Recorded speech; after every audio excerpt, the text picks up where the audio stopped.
pendant des années. Il ne faut pas dire le. Pourquoi dis-le? Non, j'aurais Mais fait. moi aussi, je suis franc. Voilà, on est franc-franc. On dirait Clovis qui se regarde dans une glace. On est franc-franc. Bah, bah, tu me parles d'une certaine réalité. Alors, je te dis, t'as raison. T'as entièrement raison.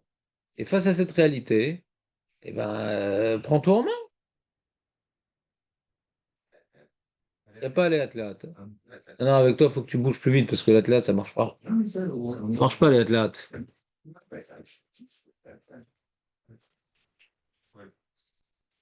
Des fois, il faut se mettre des petits coups d'électrochoc. Faut pas les athlètes. L'athlète, c'est un grand serein, les athlètes. Qu'est-ce que ça va?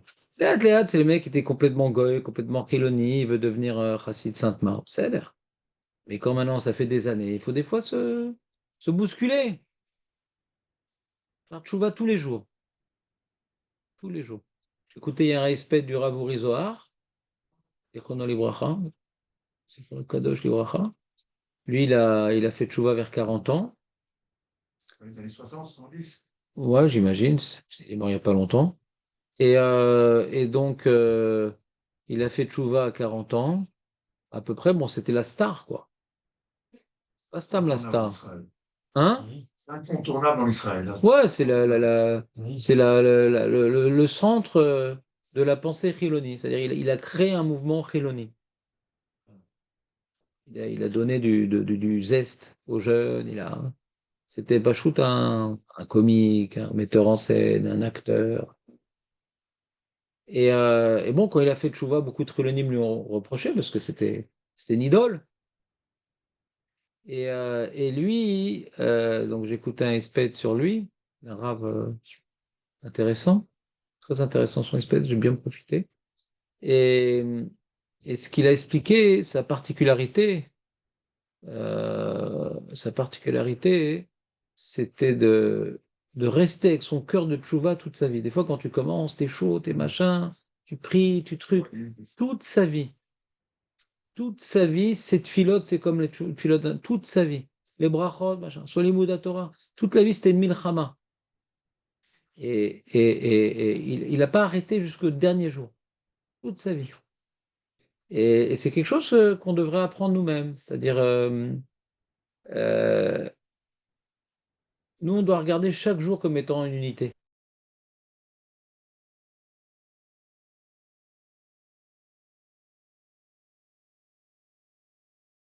Chaque jour. Il rompt avec ce qu'il était.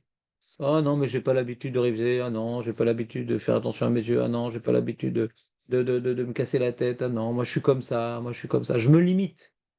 Je me limite par rapport à un passé. Donc donc je suis pas Balchouva. C'est-à-dire, je suis complètement enfermé dans mon passé, dans ce que je crois être mes limites. Vous comprenez ou pas? Et lui, il dépassait ses limites.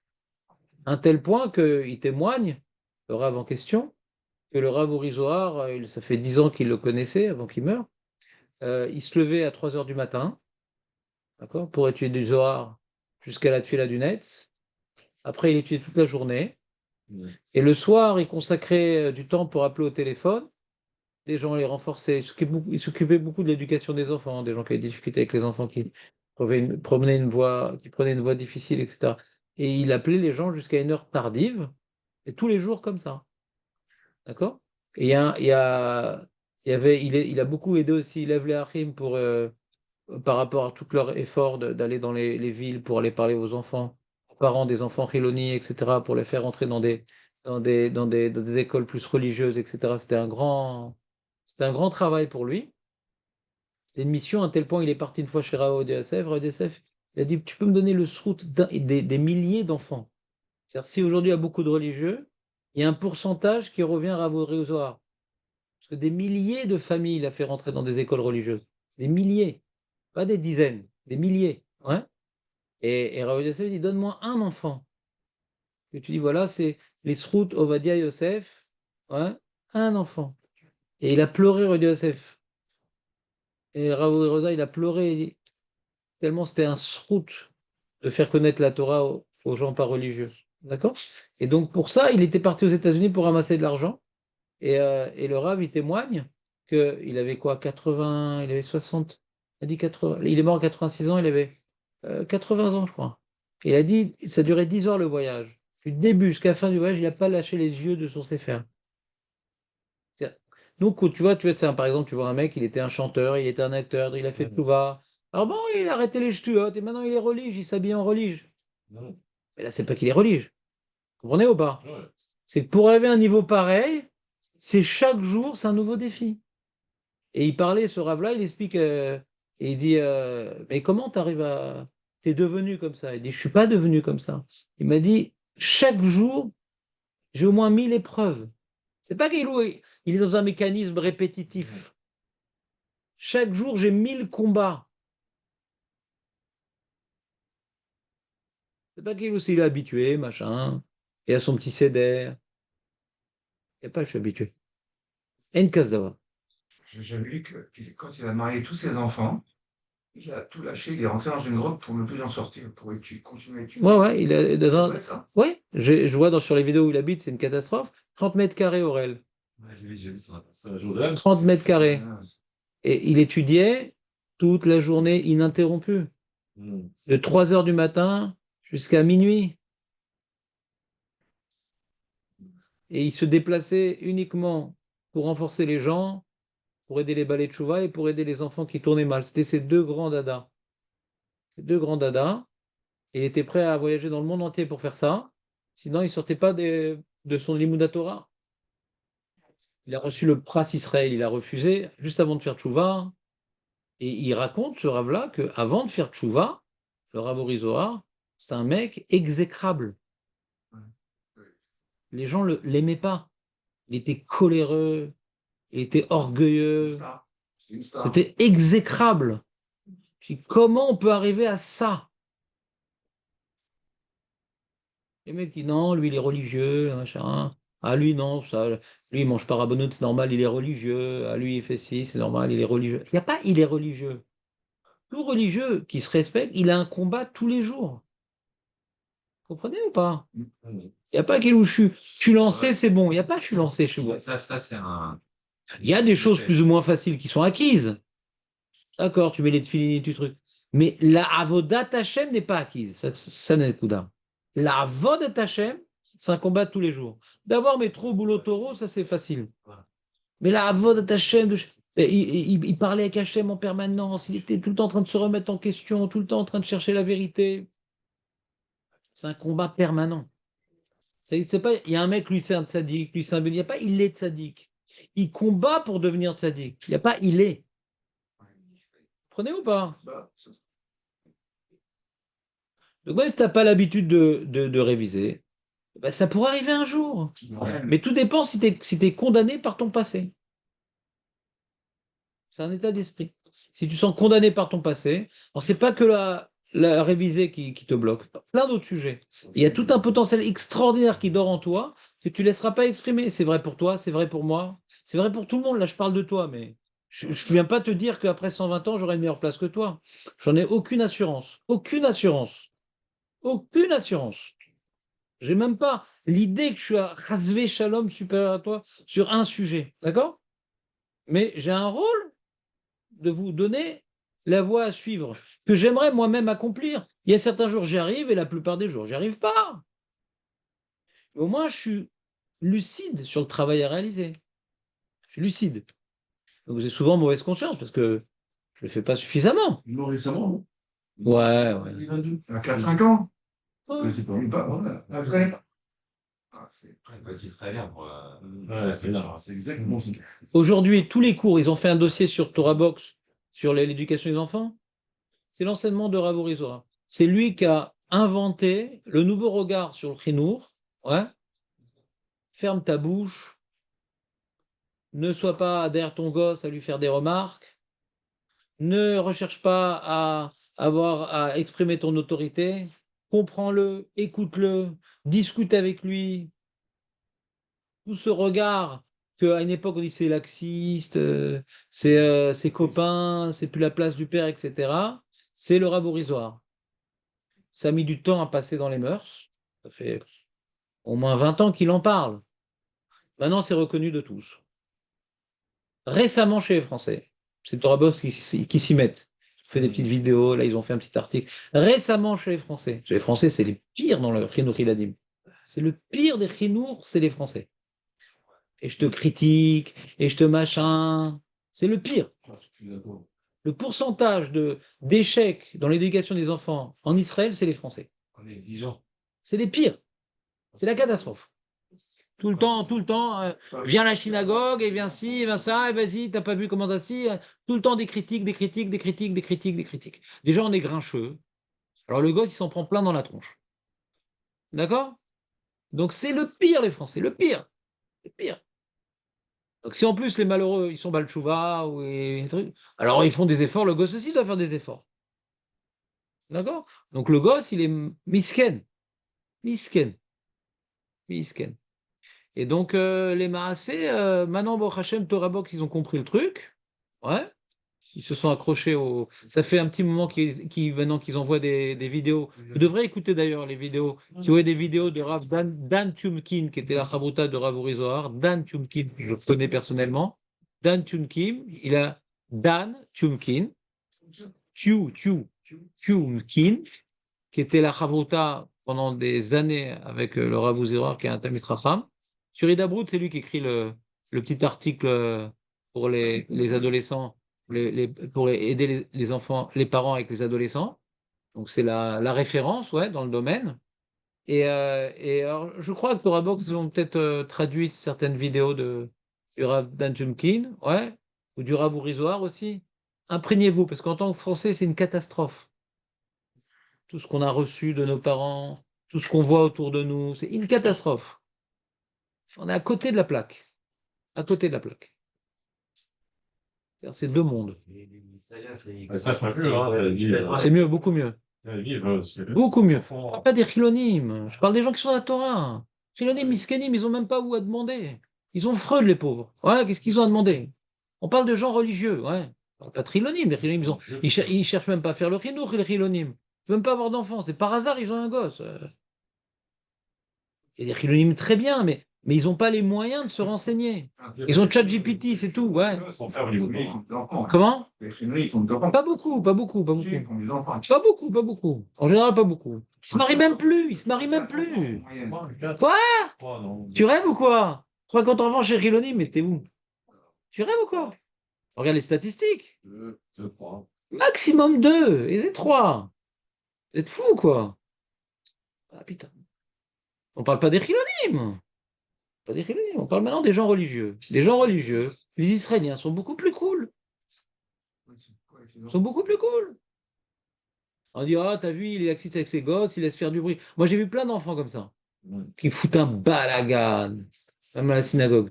Un match des monstres. Je leur dis, bon, Hachem, c'est des bons gosses, des trucs. Et le père, il disait rien, j'ai envie de le tuer. Et le père et le fils, les deux, faire un tir groupé. Le monstre, le gosse. Et là, je le vois incroyable. Faire la tfila, Bechavana, machin, un truc. Nous, on l'aurait massacré, on aurait eu honte de regard des autres. Tu comprends ou pas? Ça a passé. On a souffert 2 ans et demi comme ça. Ouais. 2 ans et demi, on a souffert, les mecs. Le père disait rien. Bon, ça dérange, c'est bon. Mais c'est pas grave. L'adolescent qui tourne mal, il dérange beaucoup plus. Hein. Je peux te dire. C'est comme ça. T'es pas content, tu changes de synagogue. Ce que j'ai fait un moment, parce que c'était un boucan, j'entendais plus rien, machin. Mais j'ai pas fait de remarques. Lui, il a son chrénour, et moi, je change de synagogue, c'est pas grave. Je suis pas là pour faire des remarques.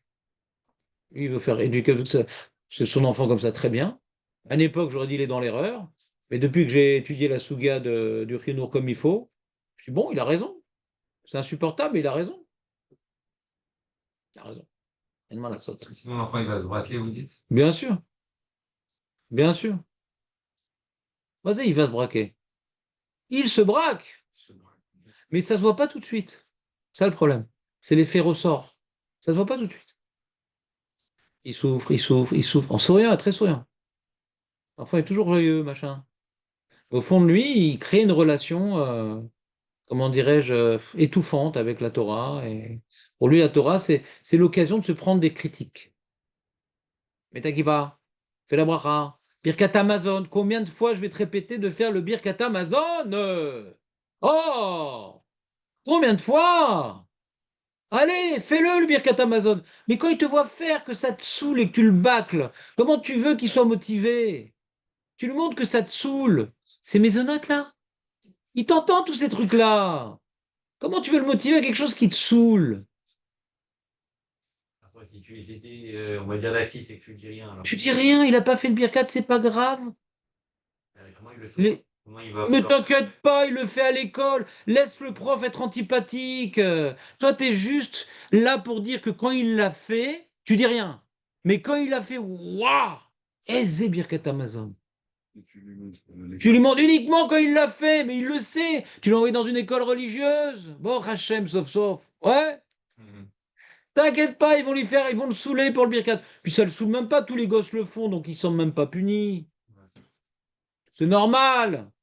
Et à la maison, il saura, mais les seules fois où il va le faire, il dit waouh! Et c'est Birkat, je suis fier de toi. Ah, le vaille que je fasse un Birkat comme ça. Alors il dit ah, j'ai plu à papa. Donc il crée une attache avec le Birkat Amazon comme étant un élément qui apporte de la joie. Tu comprends ou pas? Ou pas ça me saoule, il va me saouler encore avec le Birkat. Mais l'enfant, quand il est petit, il réfléchit pas. C'est des connexions rikshit. Il n'y a pas de sérel. C'est que rikshi. Tu comprends ou pas?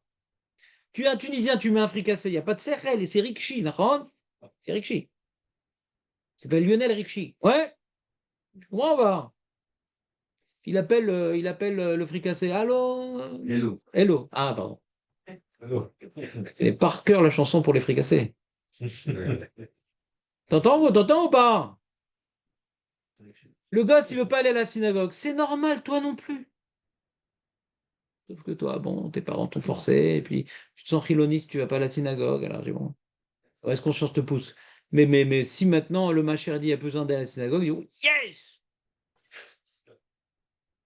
Il apprend les plaisirs du père. Si le père, ça le saoule à la synagogue. La preuve, il arrive tout le temps en retard à la synagogue, le père. C'est bien que ça le saoule. Quand on va à un match de foot, il arrive jamais en retard. Quand maintenant il y a un film, jamais il le prend au milieu. Donc ça le saoule. Et tu forces le gosse. Donc il y a une contradiction qui fait que ça marche pas. Ça marche pas. C'est quelque chose qui marche pas. Pourquoi le gosse, intuitivement, il dit, je vais faire quelque chose qui le saoule et il me force à le faire? Pourquoi faire?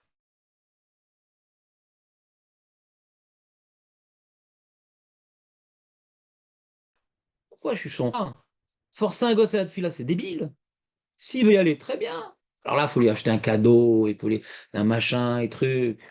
Mais s'il veut pas y aller, laisse-le dormir. Au pire, il ira jamais de sa vie à la tefila. Mais c'est beaucoup moins grave que détester la tefila. Parce que le jour où il fera tchouva de lui-même, ce sera facile pour lui d'aller à la tefila. Mais le jour où il fera tchouva de lui-même, s'il déteste la tefila, il fera plein de choses. Mais la tefila, il aura toujours un blocage. Donc on n'est pas là pour le faire écœurer des mitzvot, au moins qu'il ne la fasse pas. Mais sans être écœuré. Vous comprenez pas la différence? Donc si tu sens que ça le saoule, t'es pas dans le chinour. C'est de l'anti-chinour. Quand tu ne mets pas la tefila, tu fais pas de chinour.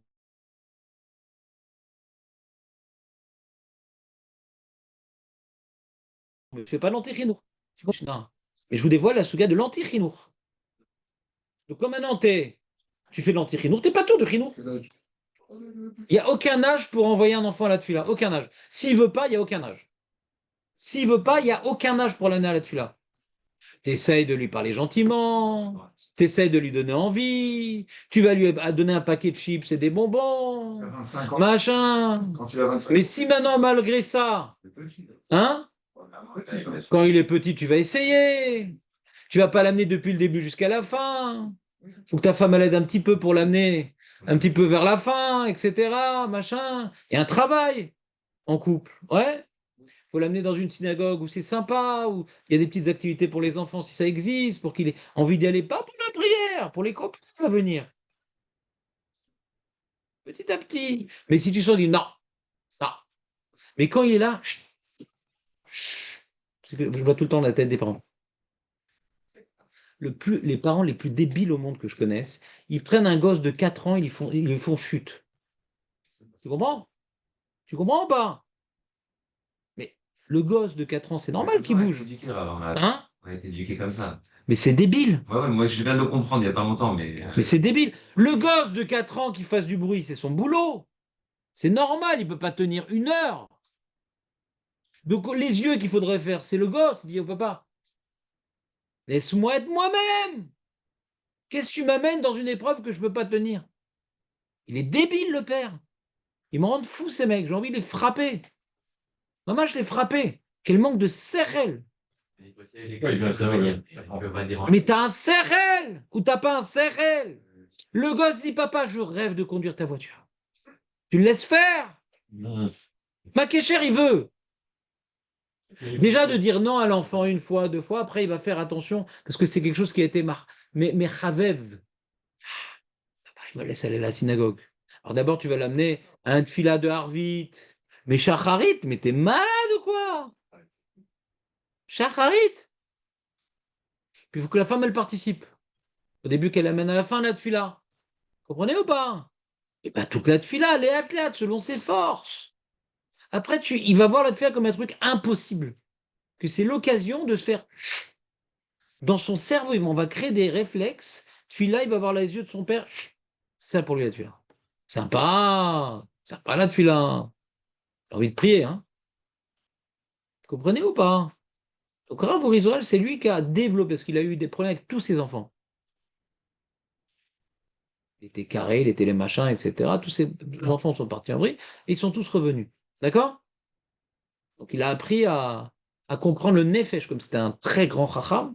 C'est pas par hasard que c'était une star dans mon truc, c'était un grand chacham. Il a créé des concepts de cinéma, il a créé plein de trucs, ouais. C'est un génie.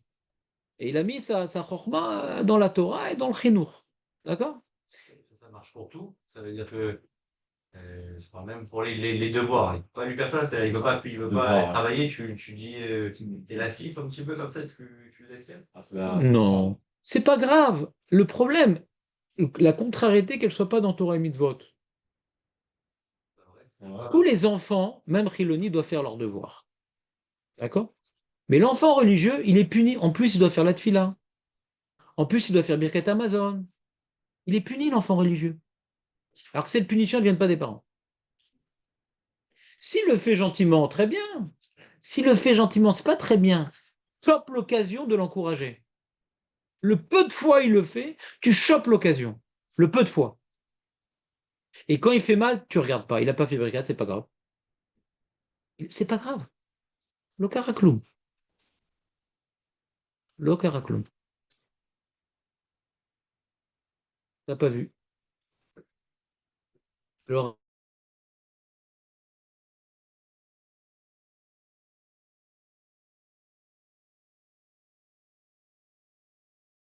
right, hein. Ah, le chelin. Ah, je sais plus. Un ravorisoire, etc. La tchouba. Voilà, la tchouva. Donc, Et donc, je suis d'accord avec vous. pour une fois. Donc le... Non, c'est vrai, non, mais c'est dur d'arriver à Mais c'est Avodat Amidot. Et la première chose la plus importante, écoutez bien, la chose la plus importante dans le mais la plus importante, et dans ça on a répondu à tout, c'est de se mettre dans la tête de l'enfant. Est-ce que toi, tu aurais supporté ça?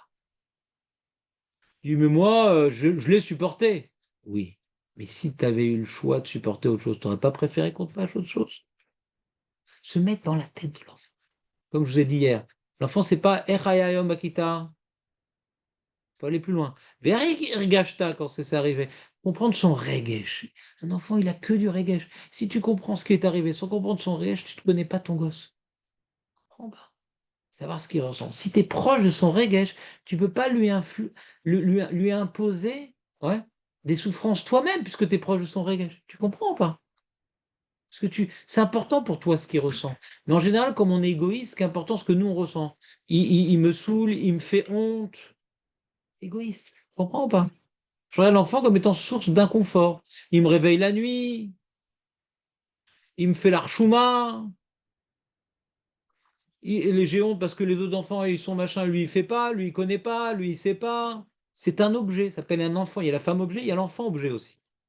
Il est là pour servir mes fantasmes, pour servir ma vitrine sociale. Comprenez ou pas? Alors, c'est caricatural ce que je vous dis. Mais il y a un peu de ça dans ce qu'on fait. Comprenez ou pas? Il y a un peu de ça dans ce qu'on fait. Le regard des autres. Le regard des autres. De vivre pour le regard des autres. Tu t'en fous ce qu'ils pensent. Tu t'en fous ce qu'ils pensent. Sechel, réfléchis. Si tu veux, on peut en discuter. Il faut d'abord réfléchir. Et la réflexion, elle fonctionne, mets-toi dans sa tête. L'enfant, il a besoin d'autorité, l'enfant, il a besoin de règles, l'enfant, il a besoin de vadaï. Alors, quand est-ce qu'on fait la part des choses? Tu peux déjà écouter les cours. Tu parles ivrite? Rav Dan Tumkin, Internet, c'est magnifique. Ouais, YouTube. Il y a aussi, tu peux lire sur Idabrout, sa petite rubrique. Il a une petite rubrique chaque semaine. Très intéressante. C'est quelqu'un de très intéressant, très sympathique. Lui ici s'est lancé dans ce. Il a écrit un livre magnifique. Tu as un livre magnifique sur l'éducation des enfants. Il s'appelle Bosser à Melachim. D'ailleurs, je crois que ces shurim, surtout, sont intitulés Bosser à Melachim. Magnifique, ce Rav. Moi, j'ai écouté ses cours pendant peut-être un an. Magnifique. C'est un jeune, hein? Ouais, il est jeune. Mais c'est un grand chacham. Et très sympathique, très anav, très. Je l'adore. Je l'adore. Mais Kitsour, les amis. Hachem nous a envoyé l'épreuve. On a parlé au début de semaine de Shalom Bayit, la femme, machin, autonome, rebelle, les enfants autonomes, rebelles. Travailler nos midotes. Pour commencer à se mettre dans la tête de l'autre. Vous comprenez ou pas? Si t'es pas dans la tête de ta femme, tu te prends des coups dans ta tête. Si t'es pas dans la tête de ton enfant, t'inquiète pas, il t'en mettra un jour. Je connais pas beaucoup de gens qui n'ont pas de problème avec leurs enfants. D'accord? Faut pas croire qu'on va passer entre les gouttes. Je connais pas beaucoup. D'accord? Les enfants, ils sont tous mignons, machin, oui, papa, petite maison dans la prairie. D'accord? Et même eux, ils ont eu des épreuves, il y a eu des épisodes difficiles. Ouais. Charline Gall, s'il allait remonter son moral, j'allais couper du bois, j'ai besoin de. Qu'est-ce qu'il y a? Qu'est-ce qu'il y a? Non, il adore, j'aime pas, j'ai jamais aimé cette série. Ouais, ouais. C'est bien, ça. Il peut le boire avec son copain. Non, c'est pas normal. Moi, c'est Colombo, moi, c'est Colombo. Bah, nous, à l'époque, on n'avait pas tellement le choix, quoi. On avait une chaîne et on nous mettait ce qu'il voulait dans la tronche. On avait Stitch, la petite maison, C'est Colombo. et Colombo aussi, c'était long, lourd. Terrible. Homme de l'Atlantide. Donc, en tout cas, on revient. Les amis, comprenez ou pas l'histoire? De quoi on était en train de parler? Que Hachem a mis à tout le monde cette chance d'avoir une difficulté avec la femme et les enfants pour se travailler. On est là pour se travailler. Et le travail qu'on doit faire aujourd'hui, ouais, au jour le jour, c'est de sortir de son ego, de se mettre dans la peau de l'autre. D'accord? Alors ça commence par la femme, parce qu'elle elle laisse pas passer un truc, ouais.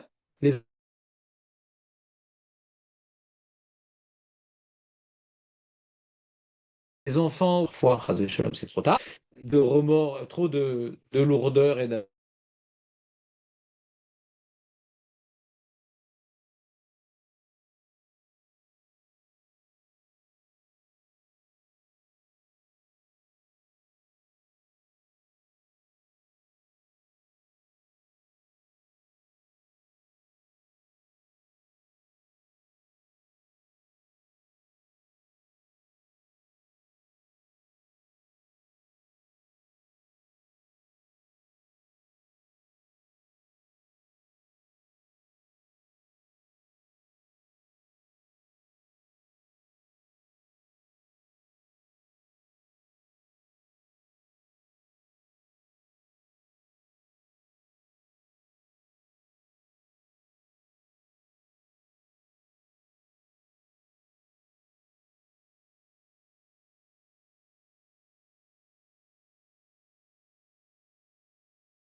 Non, 8 ans déjà, 8-10 ans, c'est fini.